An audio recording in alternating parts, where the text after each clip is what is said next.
Hello à tous. Bon, après quelques mois sans être présente ni sur les réseaux sociaux et ni sur le podcast, je refais mon retour avec un épisode qui me tient très très à cœur, puisque là je me trouve actuellement dans la jungle.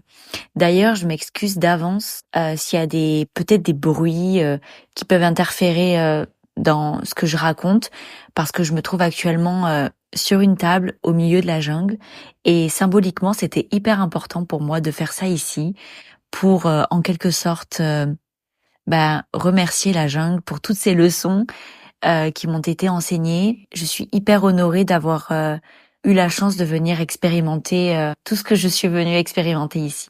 Alors j'étais vraiment indisponible mentalement pour être sur les réseaux ces derniers temps, c'est pourquoi j'ai été absente.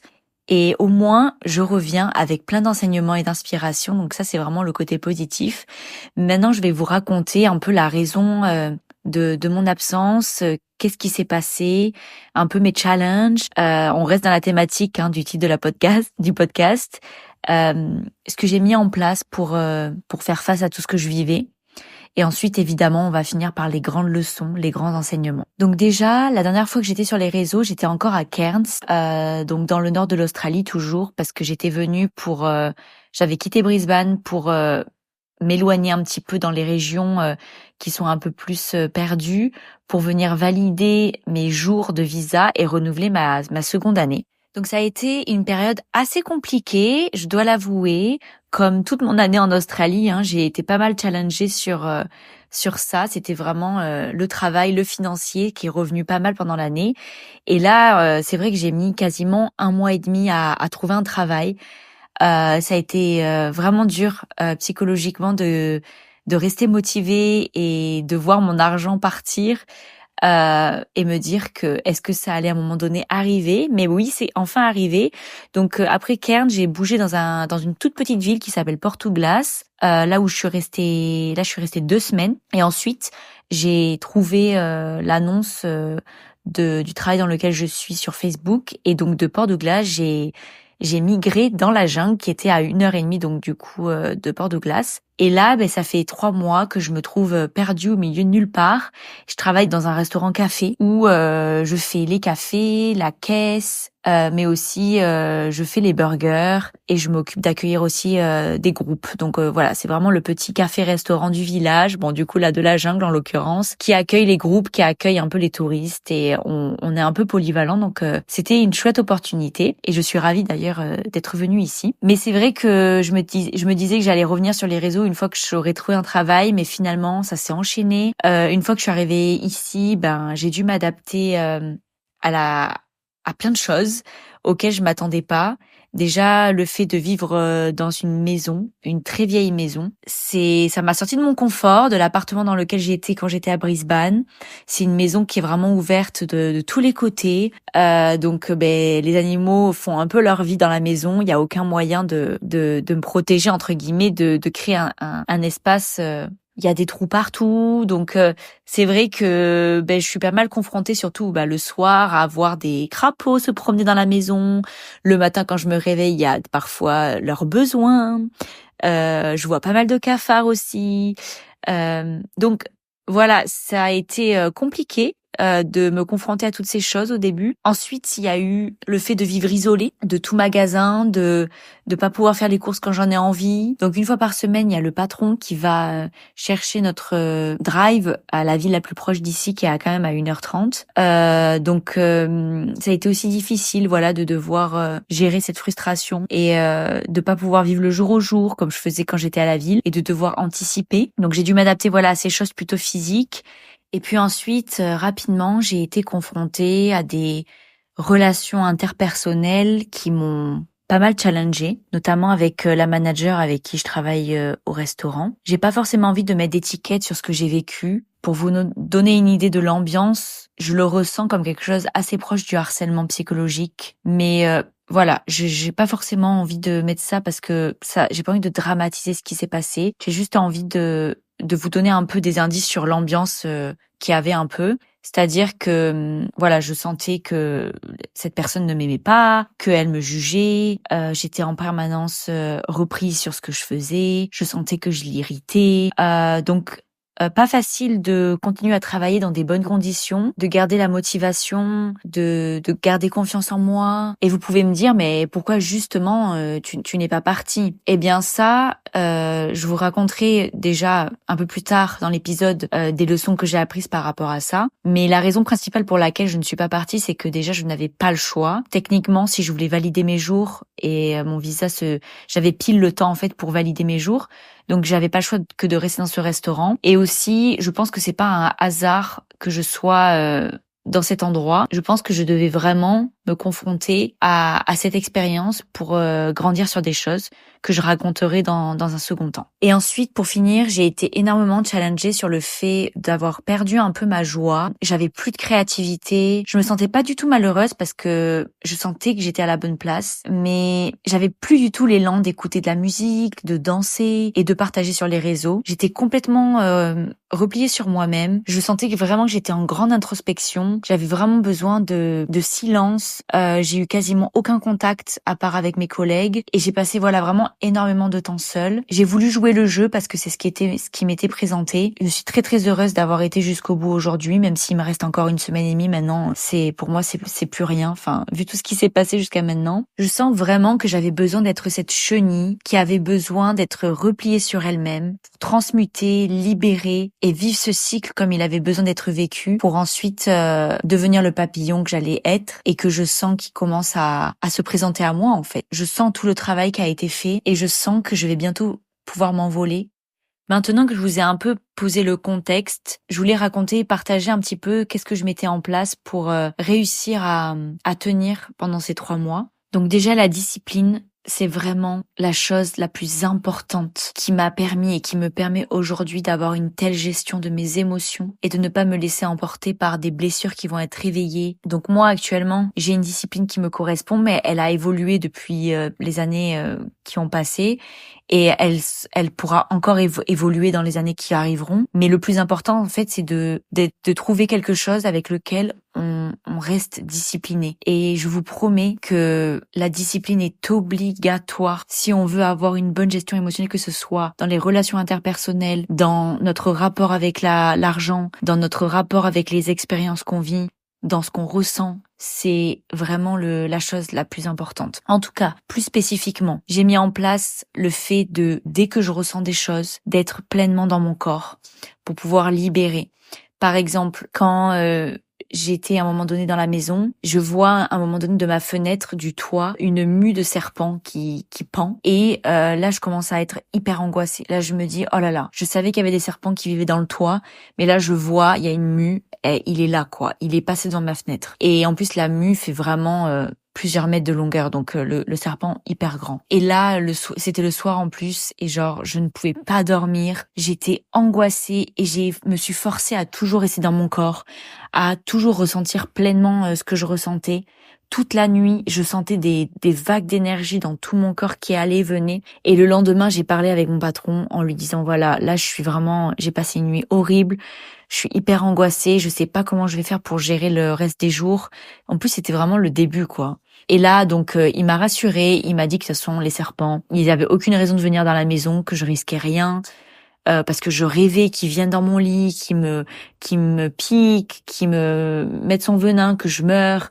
Voilà, j'avais des idées vraiment hyper perturbantes comme ça. Donc il m'a rassurée, il m'a dit que lui, dans sa maison, il en avait aussi dans le toit et que à moins que j'avais un petit animal de compagnie qu'il ait l'opportunité de manger, il y a aucune raison pour qu'il vienne dans la maison. C'est impossible. Donc j'ai été rassurée et par ce qu'il m'a dit et je sais et par les libérations que j'ai faites pendant la nuit. Et à partir de ce moment-là, ça ne m'a même plus tracassée, quoi. J'ai revu quelques semaines plus tard une nouvelle mue et ça m'a rien fait. Donc c'était incroyable. Donc vraiment être dans le corps dès que je ressentais quelque chose m'a vraiment aidé. Deuxième chose, avoir des buts et des objectifs pour tenir. Ça m'a vraiment aidé notamment pour tenir dans cette maison et tenir dans ce que je vivais avec non seulement ma manager, mais j'ai aussi eu des moments compliqués avec mes collègues, des manières de parler, des manières de se comporter qui étaient profondément irrespectueuse. Et parfois, ça a été vraiment très très dur. Je rentrais à la maison, j'avais besoin de pleurer. Je me demandais comment j'allais faire pour tenir le reste du séjour. Et en fait, ce qui m'a vraiment aidée, c'est de me dire, ok, t'as des objectifs, t'as des buts. Il y a un temps donné, tu vas tenir jusqu'au bout et ça va aller. Et ce qui m'a aidé des techniques qui m'ont aidé concrètement, c'est vraiment faire du tapping. Donc vraiment différentes thématiques, par exemple le fait d'être jugé, le fait d'être critiqué, le fait ça m'a donné énormément d'indices, de techniques pour tenir. Et ça m'a permis de libérer énormément de choses. Notamment, ça m'a fait réaliser que le fait d'être blessé quand on est jugé, quand on est critiqué, quand on n'est pas aimé, c'est des programmes qui sont inscrits en nous et qui n'ont en fait aucune plus-value ou de moins-value dans ce qu'on est en fait. Le fait d'être jugé ne me rend pas moins bien ou mieux dans ce que je suis. Et en fait, le fait de me libérer de ces programmes, je dis pas que je suis complètement libérée de ça, je dis pas qu'à l'avenir, le fait d'être jugée ne m'atteindra plus, mais en tout cas, je suis beaucoup plus détachée aujourd'hui et j'ai l'impression d'avoir vraiment dissous ces programmes et le fait d'être jugée maintenant, je me sens pas être moins bien. Je sais pas comment expliquer. Genre, j'ai pas envie je me dis pas, oh là là, il faut que je sois autrement pour plus être jugée. Je suis jugée, c'est comme c'est. Voilà, ça les regarde les gens s'ils ont envie de me juger. Je suis plus dans cet état d'esprit, on va dire. En tout cas, voilà, le tapping m'a énormément aidé et m'aide encore énormément. Dès que j'en ai besoin, j'en fais. C'est très simple, je tape sur YouTube la thématique que je suis en train de vivre. Par exemple, si c'est le fait d'être jugé ou me sentir pas aimé, je tape ça, suivi du nom de la personne que j'aime suivre sur YouTube. Donc là, c'est en anglais, il s'appelle Brad Yates, c'est en anglais. Si vous êtes à l'aise avec ça, je vous conseille vivement ce mec, il est incroyable. Son nom, ça s'écrit B-R-A-D et son nom de famille, c'est Y-A-T-E-S. Et vraiment, je l'aime trop. D'ailleurs, je crois que je l'avais déjà évoqué dans un des épisodes. Ensuite, ce qui m'a fait aussi relativiser, c'est de me rappeler que en tant qu'âme, c'est de me rappeler la dimension plus spirituelle.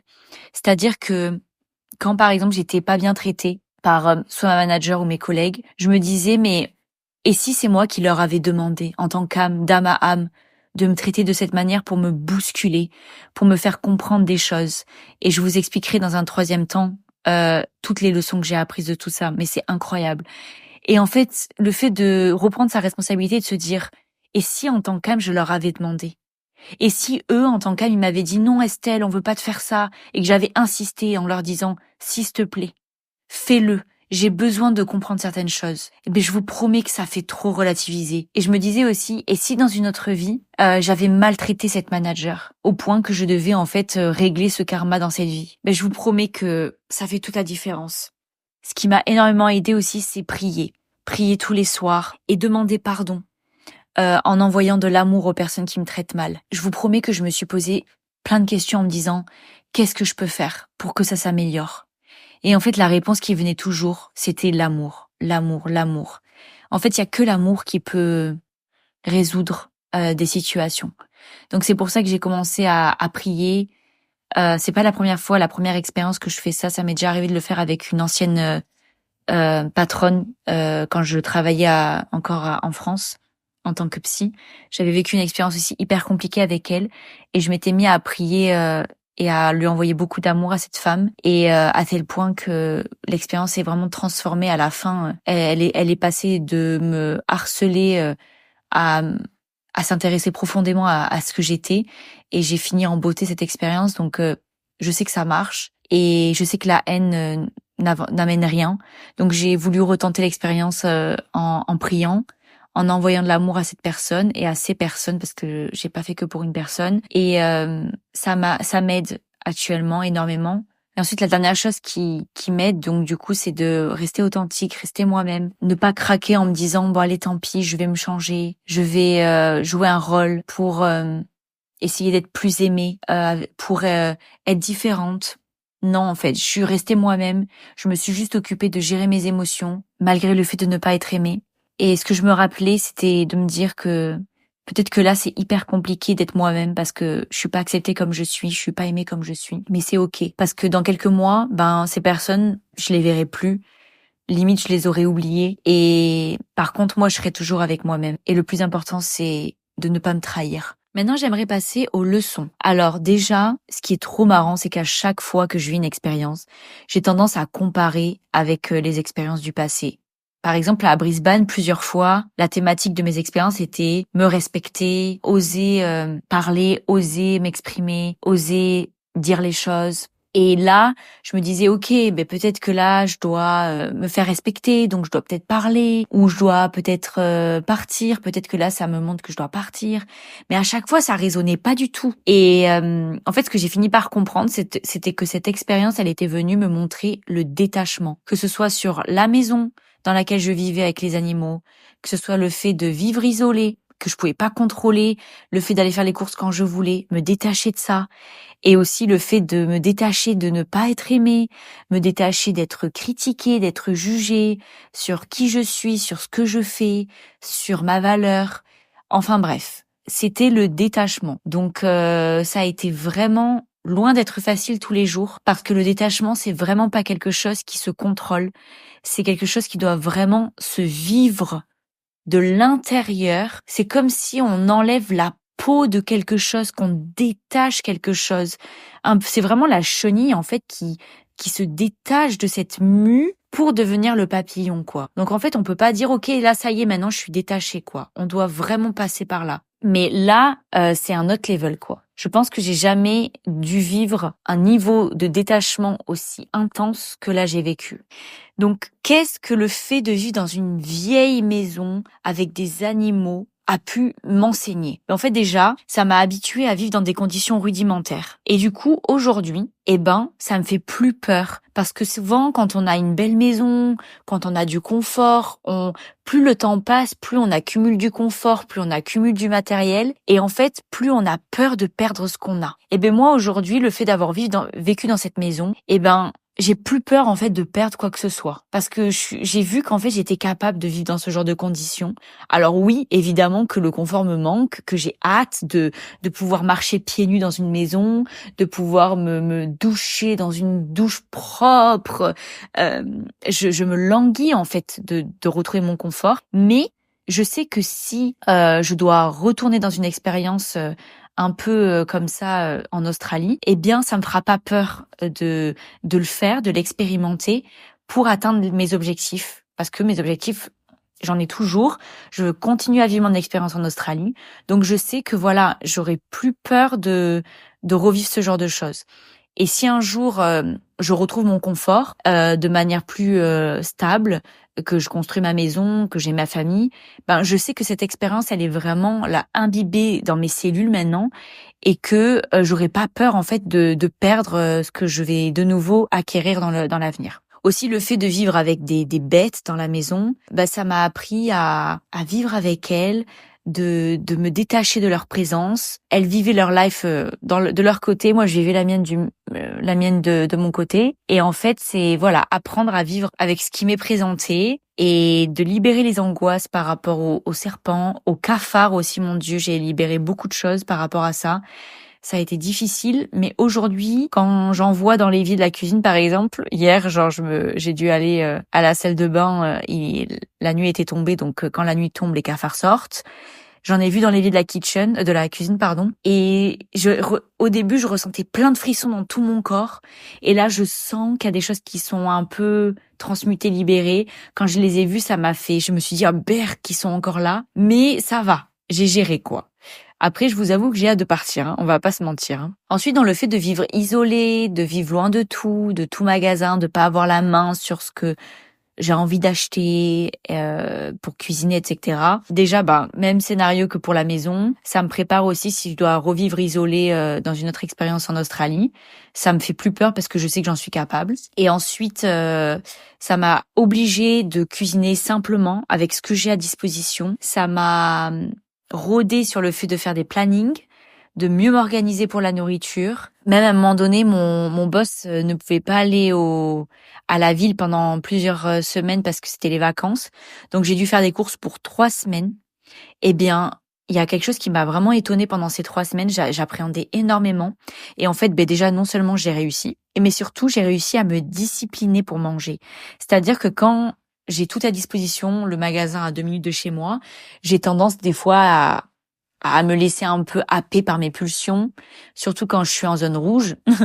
Me dire vas-y, je m'en fiche, je mange tout. Je pense que je suis pas la seule à ressentir ce genre de choses. Et là, de savoir que je devais tenir avec la nourriture que j'avais, ça m'a appris vraiment à me limiter, à me mettre une discipline et à mieux contrôler mes pulsions. Aussi, avec ma relation avec ma manager, elle m'a appris, surtout au tout début. Moi, je suis quelqu'un, je fais hyper attention aux détails. J'aime bien prendre mon temps pour couper les légumes, pour nettoyer. J'aime bien que tout soit parfait. Et en fait, de travailler en restauration et de travailler dans une cuisine, de tout préparer, il faut accélérer le pas. Et en voyant son irritation, là, en voyant comment elle travaillait, ma manager, ça m'a appris à me grouiller, en fait, à arrêter de prendre trop mon temps, même si c'est bien parfois, parce que c'est peut être aussi un moment de méditation, que de cuisiner de cette sorte. Mais dans le monde du travail, il faut accélérer un petit peu. Et moi qui a comme rêve d'avoir ma famille et d'être femme au foyer, en tout cas, je souhaite vraiment éduquer mes enfants.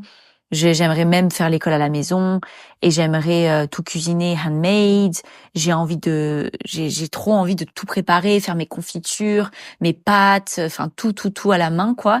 Là, ça va parce que je suis toute seule, mais je pense que quand je vivrai ça, je devrais développer des techniques pour être plus proactive en fait dans certaines choses.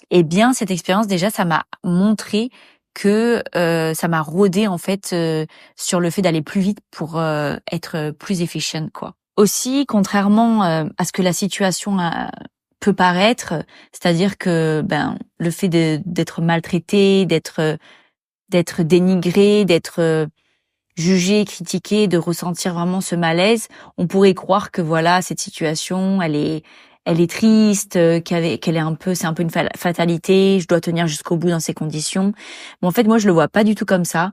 J'ai la sensation que de s'être comportée avec moi de cette manière, elle m'a aidé à reprendre mon propre pouvoir. Je m'explique. Si je réfléchis vraiment comme une femme qui reprend ses responsabilités, elle m'a vraiment poussée à croire en moi, à continuer à voir ma valeur, malgré le fait qu'elle me reprochait toutes les choses qu'elle me reprochait. En plus, Dieu est incroyable, puisqu'il m'a vraiment mis dans un domaine que je maîtrise, c'est-à-dire que je suis pas une experte en cuisine, mais j'ai quand même des bases, et j'adore cuisiner, je sais que je cuisine bien, parce que je sais que mes recettes, elles sont bonnes, je me régale à chaque fois que je mange, donc voilà, je sais que c'est très bon ce que je fais. Et donc du coup, j'avais déjà cette base solide de savoir que je cuisinais bien.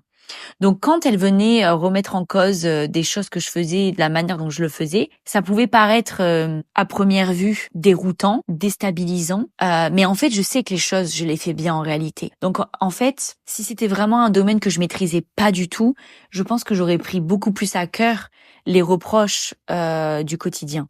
Mais là, comme je savais déjà que j'ai une base, ça m'a permis déjà d'avoir une base solide du fait que non, je sais que je fais pas les choses complètement mal, je sais que je sais cuisiner.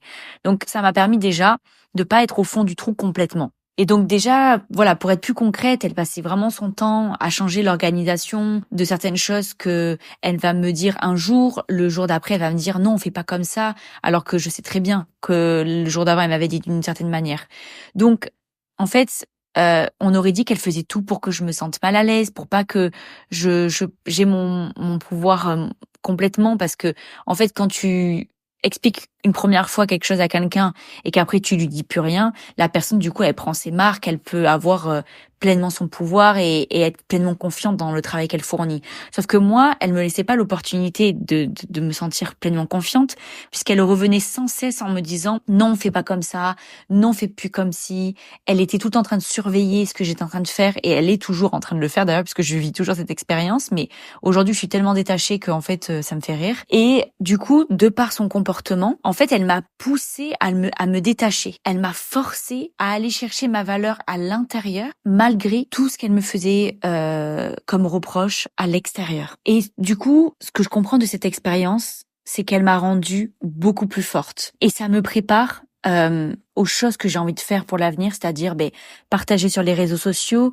Là, je sais que c'est une période vraiment un peu particulière dans ma vie où je dois vraiment expérimenter des choses dans le monde du travail, mais je sais que quand j'aurai obtenu l'argent que je veux avoir sur mon compte, voilà, que j'aurai fini en fait un peu ce cycle d'expérience dans le travail et que je vais pouvoir me mettre pleinement à mon compte et réaliser vraiment la mission que j'ai envie de faire, c'est-à-dire partager, être beaucoup plus active avec le podcast, beaucoup plus active dans mes partages sur les réseaux sociaux, sur YouTube, eh bien, je sais qu'elle m'a préparée au fait que je vais recevoir, plus je vais avancer, beaucoup plus de critiques dans l'avenir, et qu'en fait, je devrais rester forte, je devrais continuer à partager malgré les critiques et la réaction des gens par rapport à ce que je vais évoquer. Parce que je sais que les sujets que j'évoque, c'est des sujets qui sont loin d'être superficiels, c'est des sujets qui peuvent être vraiment touchy, qui peuvent vraiment toucher, et ça peut provoquer des désaccords. Pour l'instant, voilà, je sais que je suis pas vraiment très connue. D'ailleurs, je cherche pas du tout à l'aide pour l'instant. Je cherche vraiment à trouver une stabilité dans ce que je fais, à libérer ma voix, à être beaucoup plus confiante pour après à atteindre des sujets qui seront de plus en plus compliqués à évoquer. Même quand je recevrai des critiques et peut-être des choses proches du harcèlement, eh bien, je devrais continuer à partager, à m'exprimer et à diffuser. Et je sens que grâce à cette expérience, j'ai vraiment une base solide. La dernière chose qui me challengeait et la leçon que j'ai apprise, c'était voilà vraiment lié au fait que pendant ces 3 mois, j'avais aucune créativité, aucune envie de me montrer sur les réseaux, aucune envie de danser, d'écouter de la musique. C'était vraiment déroutant de ne plus avoir du tout d'envie comme ça. Et pourtant, j'ai vécu une expérience vraiment transformatrice.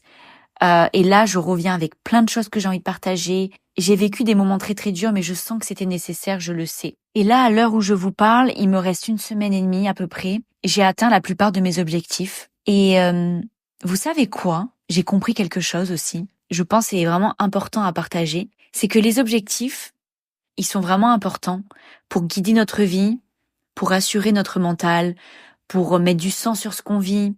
Mais en réalité, c'est vraiment que des prétextes pour permettre à l'âme de venir transmuter, libérer. Je vous promets que là, je me sens vraiment comme un papillon qui vient de muer pendant ces 3 mois. D'ailleurs, le totem de l'endroit où je vis, c'est le papillon bleu, donc c'est trop marrant. En tout cas, j'ai vécu tellement de choses, je me sens remplie et là, j'ai besoin de partager, de faire circuler l'énergie, de connaissances qui s'accumulent en moi. Vraiment, tous les cadeaux que Dieu m'a fait en me donnant ses réponses, en me faisant vivre ses expériences. Je veux juste en fait maintenant partager. Ça serait d'ailleurs trop égoïste de les garder pour moi parce que c'est trop important de partager des expériences, surtout que je sens que c'est l'élan que j'ai de partager pour que si des personnes s'identifient à ça, peuvent à leur tour s'en inspirer pour rester forte et transmuter ce qui doit être transmuté. Je pense que pas mal d'épisodes sont à venir. Je sais pas du tout comment les choses vont se dérouler parce que là, je vais rechercher de nouveau un travail pour quitter la jungle et continuer mon expérience en Australie. Mais en tout cas, la chose que je sais à l'heure actuelle, c'est que l'Australie, c'est vraiment life changing. Trop de choses se passent et c'est vraiment incroyable.